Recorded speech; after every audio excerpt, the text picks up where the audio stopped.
kembali lagi bersama saya di YouTube channel Richard J. Oke viewers, hari ini saya mau kongsikan sama kamu beberapa benda yang pada zaman dulu dia mahal dan pada zaman sekarang dia murah ataupun kita boleh dapat dengan percuma.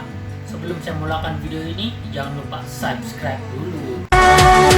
Through the cold and darkest days, the summer's calling.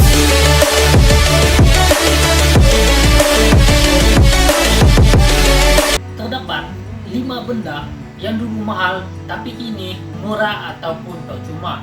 Perkembangan teknologi telah menyebabkan banyak servis dan produk yang satu masa dahulu di luar jangkaan, kita kini mampu digunakan tanpa henti dengan bayaran lebih minimal. Ada masanya pula produk-produk ditawarkan mampu dimiliki tanpa kita perlu mengeluarkan 1 sen pun disebabkan oleh persaingan antara perkhidmatan yang terlalu kuat mengakibatkan pelbagai taktik terpaksa diamalkan dalam meningkatkan jumlah penggunaan. Berikut adalah 5 produk servis yang satu masa dahulu cukup membebankan kita, tapi sekarang cukup bagus dan kadangkala tidak perlu pun kita mengeluarkan sembarang dana untuk mendapatkannya. 1. Panggilan telepon. Dalam tempo 10 tahun kebelakangan ini, pengendalian servis rangkaian telepon kelihatan sudah selesa untuk menawarkan perkhidmatan panggilan telepon tanpa had dalam setiap package mereka. Ini jauh berbeza dengan situasi sama dahulu, di mana penggunaan yang ingin menelepon nomor lain perlu membayar kos panggilan bukan saja berdasarkan durasi, malahnya berdasarkan kedudukan geografi. Penulis bersekolah di Johor tapi berasal dari Perak memang habis juga duit nak telepon rumah. Zaman sekarang ini nak telepon mana-mana nombor pun besar kemungkinan percuma. Tinggal nak telepon saja. Masalahnya kita pula yang tidak kerap nak telepon orang walau pada panggilan kita sekarang tidak had penggunaannya. 2. Sistem GPS. Sebelum semua telepon pintar mampu mengakses sistem GPS, kebanyakan pemandu kereta di negara dengan berkemampuan agak mendapatkan sistem GPS bagi dipasang di kereta. Beberapa tahun dahulu, jenama seperti Garmin menjadi rebutan kerana kualiti akses satelit yang pantas mampu memberikan kita lokasi tepat. Selain itu, sistem sokongan perisian bagi kita memuat naik peta terbaru ke peranti juga menyebabkan banyak pemilik mahu kekal dengan jenama yang diyakini. Harga juga boleh tahan mahal tetapi ramai sanggup membayarnya karena pada ketika itu peta GPS dalam telepon pintar hanya boleh diakses sekiranya kita ada sambungan internet, memberikan kelebihan pada peranti tunggal seperti Garmin yang boleh beroperasi tanpa sambungan. Namun, selepas pengendalian seperti Google dan Waze membenarkan GPS diakseskan tanpa internet dan peta boleh dimuat turun. Sekitar tahun 2013 ke 2014, jualan peranti GPS merundung jauh digantikan dengan sistem GPS berasaskan telepon pintar yang lebih murah, senang dan lebih penting percuma. 3. Music. Walaupun sudah menggunakan perkhidmatan Softiff selama beberapa tahun, 1 sen pun penulis tidak pernah keluarkan untuk membayar perkhidmatan itu. Bagi penulis dan mungkin ramai lagi peminat Softiff, tahap kedua pun perlu berhadapan kekangan iklan, tidak boleh menukar lagu dan hanya mampu mendengar musik dalam kualiti lebih rendah tidak menjadi halangan besar. Gabungan musik seperti Softiff adalah perpustakaan musik bergerak yang sangat menguntungkan pengguna. Situasi ini sukar digambarkan suatu masa dahulu apabila kita masih bergantung dengan formal album sama ada kaset atau cakra padat yang hanya mempunyai 10 ke 14 buah lagu di dalamnya. Untuk mendengar lagu, kita perlu mengeluarkan kos bermula RM12.90 untuk kaset artis tempatan ke lebih RM69.90 untuk cakra padat artis antarabangsa. Tapi kos yang dikeluarkan sama melatih kita untuk lebih menghargai musik yang kita dengarkan. 4. Permainan video.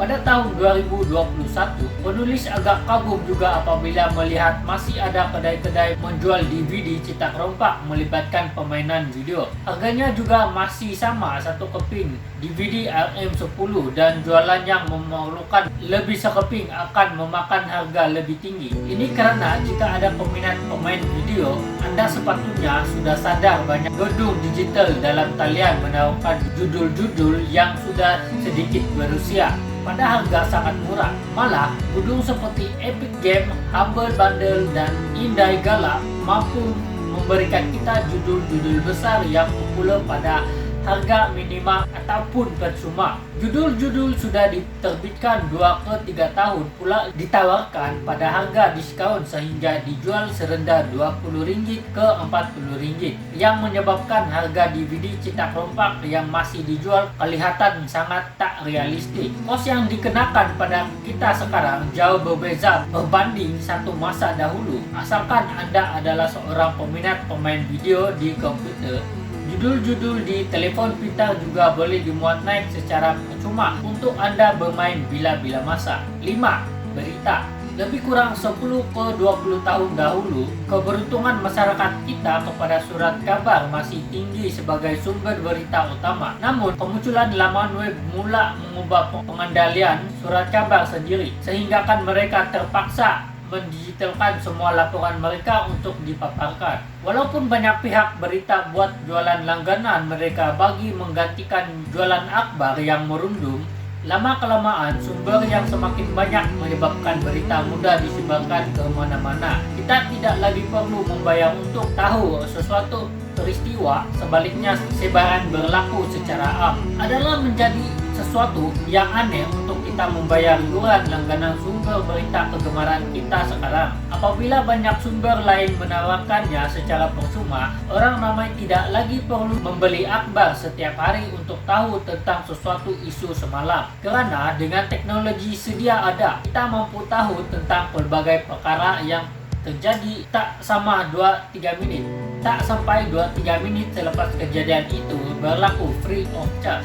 Namun, bila benda dan jadi percuma, membawa kepada banyak masalah lain pula seperti penyebaran berita palsu atau informasi jadi-jadian yang mengakibatkan banyak masa kita terbuang hanya untuk menapis apa yang benar dan apa yang bohong. Tak apalah, karena kerja keras sedikit asalkan informasi yang kita terima percuma. Tetapi, kena jaga-jagalah, kadang-kadang ada saja yang kena tipu dengan berita 2-3 tahun lepas yang sengaja disebar semula. Hanya disebabkan ramai yang suka tengok murah-murah tak tentu hal. Disebabkan ramai yang suka tengok kita marah-marah tak tentu hal. Apatah lagi zaman COVID dan PKP ini. Oke viewers, itulah 5 benda yang pada zaman dahulu, mungkin beberapa tahun yang lalu, dia sangat mahal dan menjadi bebanan kita pada masa dulu. Dan pada zaman sekarang, benda-benda ini sudah kurang digunakan oleh masyarakat kita sebab semua pun sudah ada di telepon dan senang dipaparkan di media sosial. Yang famous sekarang adalah Facebook, dan semua berita-berita yang terjadi akan masuk di Facebook dan semua orang yang ada Facebook akan tahu berita-berita penuhnya. Dan berita yang dalam TV pun kurang orang yang melihat sebab semua pun sudah keluar di telepon. Oke viewers, ini saja yang saya mau kongsikan sama kamu pada hari ini. Kalau kamu suka video ini, jangan kamu lupa like, comment, share, dan subscribe. Berjumpa lagi kita di next video. Kalau kamu suka video ini, jangan lupa tekan tombol lonceng dan aktifkan notification supaya kamu tidak ketinggalan semua video baru-baru dari saya. Rizan J, mantap. Ciao.